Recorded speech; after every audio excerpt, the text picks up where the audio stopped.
Hello everyone, welcome to our vlog! Today, we're going to talk about our personal experience and what we learned about resilience after the 2013 earthquake or similar event in place where we belong. Stay tuned as we share our story of strength and hope. But before that, here's a brief history of 2013 Bohol earthquake. The 2013 Bohol earthquake was a 7.2 magnitude earthquake that struck the island province of Bohol in the Philippines on October 15, 2013 at 8:12:31 a.m. in the morning. The earthquake was the strongest to hit Bohol in almost 25 years and caused widespread destruction. It triggered landslide, liquefaction, sinkholes, and lateral ground fissures. The earthquake damaged or destroyed over 79,000 structures including homes, schools, churches, roads, bridges, seaports, airports, and public buildings. At least 222 people were killed, 976 were injured, and 8 were missing. The earthquake affected the entire Central Visayas region, particularly Bohol and Cebu, and was felt as far as Masbate Island in the north and Cotabato Province in southern Mindanao. And that will be a short, brief history of 2013 earthquake in Bohol. Ako, di ko taga Bohol. Itong na-experience ako sa Mindanao katunatay. Ito ko sa kusina ito, tubig. Tingala kami na mga utensil, mga nakuha, uyog. May dagan sa mga mama, uyog ang balay. Siguro ito mga experience. Ito lang time. Hi, I'm JM Pugleto Partulan. And then, di po ito taga Bohol. Nakadiri sa Tagbilaran para mas-eskwela. Naku ang experience during earthquake sa Amoa. Grabe sa kahadlok. Like, nighttime ato, like, natulog mga igo ato. Then, pag ako na may uyog, niya ako mama, mamangod, kaya sige nagsyagit na. Linog, niya ako ang mama ato na time. Ano siya, ang TV, hawidi. Mga to, like, so frustrating lang ba? Kaya grabe, bukan kayo siya kanang maglipong na ginasabok. Ito ang experience. I'm Deborah Prosicajes from Tagum United Bohol. So, naka-experience ko katong 2013 na linog. Ato na time is namahaw ni ato. Ay, nakita ko to 8 kapeng sa buntag. Then, wala kaon, kalit lang ang linog. Then, syempre, ito doon sa eskwelahan na to, duck cover and hold. So, automatic daw, duck cover and hold. At to sa ilang salamisa kay sakto na ngaon niya to. Then, dugay man dyan hunong. Lingon na lang ako papa nga, gawas. Kay, sugod na katagang o kanang mga simento, gikan sa among bubong. Gawas na lang sa likod sa among bike. Then, after ato, dito lang sa likod, nga walay kahoy, as patag lang pala yung isa na yung matupagan me. Mga to, dugay po siya, magtataot po siya, natingara ang mga nang labay, kay doon man sa amo ang kalsada. Tingara sila, anong murang naratol, ato, iputing nga naratol, pero ikulbaan na dyan po niya ato nga tayo makay. Iman ka, nato ka kusga o nato ka dugaya ang linog sa amo. Ako rin sa Inlet Lopez, Tagalog Bohol. Una experience na ko ang linog pa 2013. At pa doon, kumuswila ko, na ikalipag linog. Yan na hadlok ko. Bawang niya pa ko sa latag na lugar. Ngayon, nasuspend ang klase tungkol sa hadlok pa na linog. Sa akong emotional na ito is, napurutan ko, okay. Ito, pagkuha na ko sa kitchen is, yung uyog ko talagang utensil. So, nidagan ko sa mama. Pero sa akong physically is, wala na po na kung saan to. Ngayon, ang sa akong mentally is, ito na ako na, buto, hindi ko kaya na, uyog or ala. Puro ko kayo, wala pong pulpo ko ato kayo, mata ko pa ato. So, ato na time, emotionally, syempre, na-shock ka. Kaya nato nahitabo niya, tulog pagit ko ato. So, marag nakasa ko ato nga. Grabe, hando ko. Dili lang para sa akong kaugaling, hindi para sa akong mga manghod, sa akong mama. Dahil high blood mo to akong mama, kasi matukar ba ang high blood ato. Then physically, nawan ako kabalo. Minsan akong gipang buhat, basta kaya akong nitindog ko diretso niya, akong gipang buha akong mga igsuon, padungin ko gawa sa akong mama. Niya sa mentally na ako, syempre, marag na mental block na ko ato. Ako kabalo sa akong kabuhat. Pagka kumanday na ato, murag, dira ako nakakuhan sa kupang nahuna nga. Ay, nanari ko sa gawas, kaya marag hindang na siya. Pero after na pag-upload niya, nakoy aftershock, kuan kayo din siya. Adlock, hindi masabot. Ano ako na-feel ato matan. Kung na-feel ato that time, emotional, yes.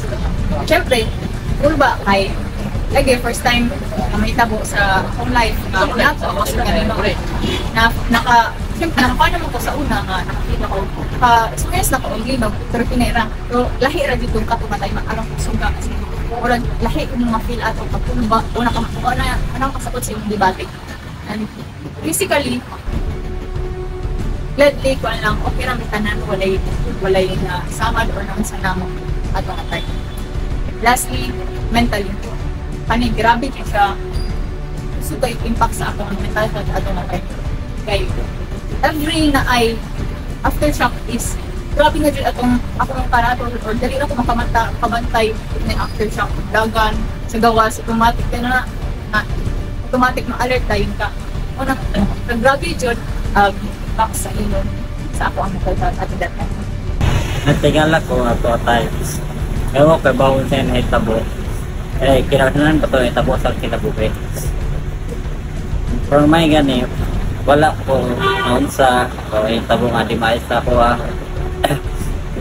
patag sa to akong nakuha layo sa mga kahoy layo sa mga building warap to. Sa akong na-experience ito, sa akong pagsabot sa akong pulo ato na time. Okay. Na curious to go ato na so, isa yun na sa cause ato na sa linog. So, nalinaw ko sa mga balita na ito, muna na siya na appeal sa radyo ito kayo mga dulo ko ito na like sa akong nakapnan ito is it's okay ka nang prepare ba wala mo ko knowledge ito sa may buhaton. So, muto na hanap lang ko sa school na muna na cover na para di ko kaso ko sa kaya ano ba ito gano siguro po naman sa type lang ko ng kuhan na fairness na dito na nagsip ko knowledge about sa earthquake mura to Resilience, ang pagpalikon. Para sa ako mas nakasabot ko ba ato nga kalintangan. Ang pagpalikon nila mas dili lang pagpakita na likon ka. Kundi dapat pag pinabangay dahil sa usap-usap. Then, dapat po, nakakay paglaok. Huwag mangita o paagi para mo padayon. Bisag kung sa kansod, na problema na, di ato bang ato nga panahon na, napadayon ka, o padayon po tao ka ng kuwan, malikon sa usap-usap. Ako ang mas nakasabot ko ba sa work and resilience. So, mga ito na pagkitabo. Kung mga nakapag-ikutan, tantod sa mga problema na maabot ka, magmalikod o magtinabangay sa usap-usap. Ang resilience para na ako that time is isag kung sa kakusong sa limog or isag kung sa kakusong na problema nga moabot sa inyong kinabuhi dapat imong atubangon mangitag solusyon para ikaw kayo makabangon. Kita, ito rin sa isa. Ay, paris, dito na sa nalitis. Bawas, nanay ko.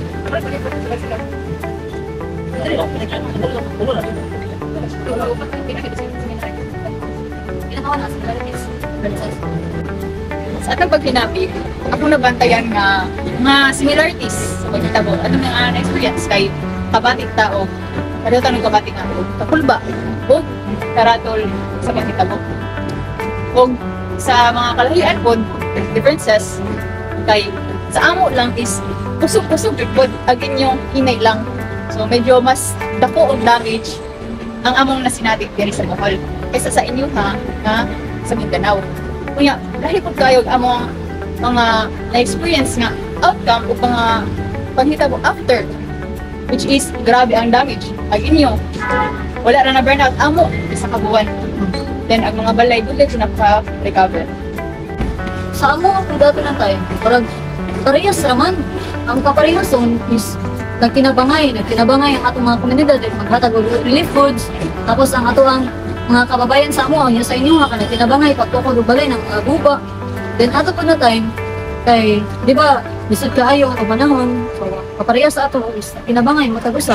mo ito na maligong tagbay itang tanan. Then ang differences ng yun sa ato is, syempre, tama itong giingon ni Dave na grabe ka lisod kay mas kusog ba, diri sa buhol kaysa dito sa atua kay murag dili kaayo pero makashock mo siya, maka-feel po ka nakahadlok ba. Basta akong nagbantay ba kay sa itong mga nakitamo sa ito ang ito na time is observeran ako is ang atong pamilya jud ang atong di una-una ka kanang ato ang sa itawag ning kung kusog na mubangon tama ba kay maunsa atong mapagkuan atong ilikanan at isuon bakit tayo magtinubangay no na dapat kung sa'yo may tabo sa inyo dapat iusan yun mo kay wala mong laing maduulan kamura na kuan mura ko to sa ako. Rasa to, pag-istoryahan about sa experience about sa inom na ako, nung may tabo balik kibaw na sa mo, kaya nga buhaton aware mo. Remember, no matter how tough things get, We can always find the strength to rise above. And support each other. Stay strong and keep Moving forward. Behind the scene. Welcome everyone. Welcome. Hello. 3, go. Vlog!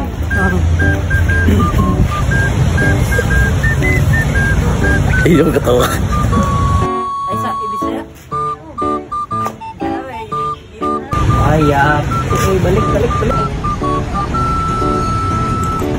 Gusto ko siyempre sa itong dapat is pamilya. Diba? Tuteng